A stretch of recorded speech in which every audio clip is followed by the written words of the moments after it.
Je suis venu ici aujourd'hui pour nous remettre les tracteurs. On a eu les tracteurs qui sont très bien bons. On est très content de ça. Je suis là avec les groupements, les présidents GIE, les femmes qui ont eu les tracteurs. On est venu ici, la gouvernance, on est très content. Ce que le gouvernement sénégalais a fait pour nous, les cultivateurs, nous a très bien aidés et nous a très bien aidés. Maintenant, le travail, ce qui reste, c'est la formation. Former les gosses qui sont derrière nous. Nous aider aussi les intrants, surtout les engrais, comme en ce moment. On a bien cultivé, mais peu d'engrais qu'on a eu dans la région. On a eu suffisamment de semences, riz, beaucoup quand même, mais manquement c'est des engrais. Voilà les matériels lourds là. Il faut les pièces détachées. Pour toujours, s'il y a quelques pannes, il y a la pièce détachée à Kédougou. Si c'est possible, nous aider les réparateurs. Toujours sur place à Kédougou. Il y avait 9 dans la région. Et maintenant, plus 8 tracteurs. Ça fait 17 tracteurs. S'il n'y a pas le réparateur, donc je crois bien que ça va nous donner beaucoup de tardement sur le travail. Donc, on remercie l'agriculture. On remercie l'agriculture. L'agriculture dans la région, ils sont bien nous aider, nous former. Tout le temps, on est ensemble. Toujours, on est avec les techniciens. Et quand on a un peu de bons techniciens sur le travail. Donc, je vous remercie, le gouverneur, le préfet, le sous-préfet, toute l'autorité de la région, on vous remercie. Alors, nous sommes là dans le cadre de la remise des tracteurs, des 8 tracteurs de Kédougou. Je rappelle que c'est des tracteurs subventionnés par l'État à hauteur de 50%. Et les 50% restants sont sous forme de crédit, remboursable sur 5 ans. Alors, c'est un crédit qui est financé par la DER, par l'intermédiaire de la LBA. Les bénéficiaires ont eu à subir une formation sur la conduite des tracteurs et aussi sur l'entretien de ces tracteurs. Donc là, le gouverneur va incessamment remettre les clés aux différents bénéficiaires. Maintenant, ce qu'on leur conseille, c'est de bien entretenir ces tracteurs, parce que c'est des tracteurs qui coûtent cher et qui doivent être remboursés sur 5 ans. Donc ça suppose que ces tracteurs doivent travailler pour pouvoir rembourser le crédit. Et pour que les tracteurs puissent travailler sur 5 ans et rembourser ces crédits, il faut qu'il y ait un bon fonctionnement et que l'entretien soit assuré fréquemment. Voilà, donc j'ai tenu à ce que le formateur un peu revienne sur la périodicité du changement de tout ce qui est filtre à huile et autres, pour leur permettre, parce que souvent les tracteurs qui sont en panne ici, c'est souvent lié à des problèmes d'entretien de filtres et autres. Et aussi sur les terrains à pratiquer, parce que c'est important. Une parcelle qui a des souches ne peut pas être labourée sous risque de perdre des offsets ou bien d'avoir des pneus troués. Donc il est important de bien prospecter au niveau des parcelles à labourer avant d'envoyer le tracteur. Il est important aussi de cibler les zones à forte potentialité cultivable que de déplacer le tracteur pour juste 1 hectare ou 2 hectares.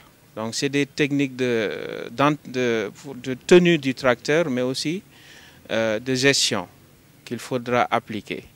Je pense aussi qu'avec l'appui du PADER, il y aura des unités, des hubs qui seront installés un peu partout dans la région pour tout ce qui est entretien de matériel agricole.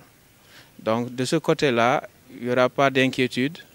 C'est déjà acté, c'est déjà retenu qu'au niveau de la région de Kédougou, il y aura des hubs avec des jeunes et des mécaniciens et autres qui vont se charger de tout ce qui est réparation de matériel agricole, que ce soit des tracteurs, des batteuses et autres.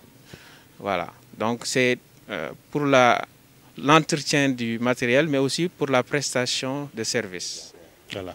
Donc d'abord vraiment remercier tous ceux qui ont accompagné cette politique. C'est d'abord le président de la République parce que tout ça c'est un prolongement de la visite du président de la République de sa tournée économique à Kédougou qui avait distribué un premier lot de matériel et il nous fallait compléter avec ce deuxième lot de tracteurs. Donc nous sommes très satisfaits de remettre ce lot de tracteurs à des producteurs de la région. Et c'est pour un peu encourager les gens davantage à aller vers la terre. Et ça nous réjouit. Et montrer aux populations qu'effectivement, le développement de la région de Kédougou va forcément passer par l'agriculture. Et ça permettra quand même à ces producteurs d'augmenter les surfaces emblavées et de pouvoir vraiment améliorer les rendements et les productions. Donc beaucoup de gens se trompent sur les régions comme Kédougou, où on parle de régions minières. Effectivement, c'est une région minière où il y a des ressources naturelles. Vous savez, l'or est une ressource tarissable, c'est-à-dire l'or finit dans quelques temps, sous peu de temps, dans maximum une génération, c'est-à-dire 25 ans, l'exploitation de l'or aura complètement fini. Parce qu'au niveau du sous-sol, il n'y aura plus de ressources. Et s'il n'y a pas de ressources, on n'exploite plus. Et à partir de ce moment, on va revenir sur ce qui ne tarit jamais, sur ce qui ne finit jamais, c'est l'agriculture et l'élevage. C'est pourquoi nous devons d'ores et déjà renforcer le secteur agricole. Faire de sorte que les gens s'intéressent davantage au secteur agricole et même s'il le faut, alterner l'orpaillage et l'agriculture. Ça nous permettra de faire un redéploiement rapide et correct pour ce qui est de l'avenir. Parce qu'on est très persuadé que dans 25 ans, il n'y aura plus d'exploitation d'or ici. Et à partir de ce moment, nous devons revenir vers les secteurs de développement qu'est l'agriculture et l'élevage. C'est pourquoi le plaidoyer que je fais tout le temps, c'est la préservation de nos sols et de nos ressources en eau. Si les sols sont préservés, les ressources en eau sont préservées, nous pourrons faire ce qu'on appelle un redéploiement rapide pour aller vers le secteur de l'agriculture. Secteur, ça veut dire l'agriculture et l'élevage. Et c'est ça qui tient le développement d'une localité, qui tient le développement d'une nation. Et nous devons faire de sorte que l'orpaillage puisse être alterné, que l'orpaillage puisse être organisé pour une période de 6 à 7 mois et qu'au moins 8 mois maximum, que pour les 3 à 4 mois à venir, qu'on ferme les sites d'orpaillage et qu'on se retourne vers l'agriculture. Ça nous permet de maintenir le secteur agricole, ça nous permet de préserver nos sols, ça nous permet de préserver nos ressources en eau. Et c'est ça le combat, le plaidoyer que nous voulons tout le temps maintenir au sein des populations pour faire comprendre que forcément, le développement de Kédougou passera par l'agriculture et l'élevage. Oui. Bon, en fait, c'est clair, hein, parce que quand on donne du matériel agricole, c'est pour renforcer, booster et augmenter les productions et les rendements. Et qui dit augmentation de production, augmentation de superficie emblavée, normalement. Donc nous devons mettre à disposition le foncier, la terre. Parce que l'agriculture se pratique sur terre et sous terre. Nous devons faire de sorte que l'assiette foncière soit beaucoup plus disponible. C'est pourquoi il nous faut avoir une concertation plus large avec les élus locaux pour leur faire comprendre que la terre appartient à celui qui l'exploite. C'est ça. La définition de l'appartenance de la terre, c'est ça. La terre appartient à celui qui l'exploite. Pour ce qui est du domaine public, on dit que le domaine public appartient au premier occupant. Donc le premier occupant, c'est ce qui peut faire valoir vraiment cette terre et le transformer pour que les populations puissent vivre davantage. Et nous ferons de sorte que l'accès à la terre puisse être disponible pour toutes les populations. Et sans distinction de sexe, sans distinction d'âge. Que les jeunes puissent accéder à la terre pour cultiver, que les femmes puissent accéder à la terre pour cultiver, que les hommes puissent le faire. Et je pense que dans cette dynamique, nous allons vers un développement harmonieux dans nos localités. Mais nous allons insister auprès des collectivités pour que l'accès à la terre puisse être transparente d'abord, que ça puisse être vraiment une gestion transparente, mais aussi une gestion inclusive où tout le monde sera vraiment partie prenante. Oui, vous avez raison, parce que nous sommes dans une zone où Kédougou, où il y a beaucoup d'herbes. Le tapis herbacé est très fourni. Et quand il y a un tapis herbacé très fourni, c'est propice à ce qu'on appelle au feu de brousse. Nous devons donc aller très rapidement dans les récoltes. Et pour pouvoir récolter, parce que quand on produit avec des machines, on doit pouvoir récolter avec des machines. Et ça, c'est l'intérêt. Et nous sommes dans cette dynamique avec le ministère de l'Agriculture. Nous sommes dans cette dynamique avec le président de la République. Et nous allons faire de sorte qu'avec les techniciens, comme le DERDER, mettre en place un dispositif de plaidoyer qui nous permette d'acquérir, aussi bien comme on l'a fait avec ces machines de production, des machines de récolte pour permettre à la récolte d'aller plus rapidement.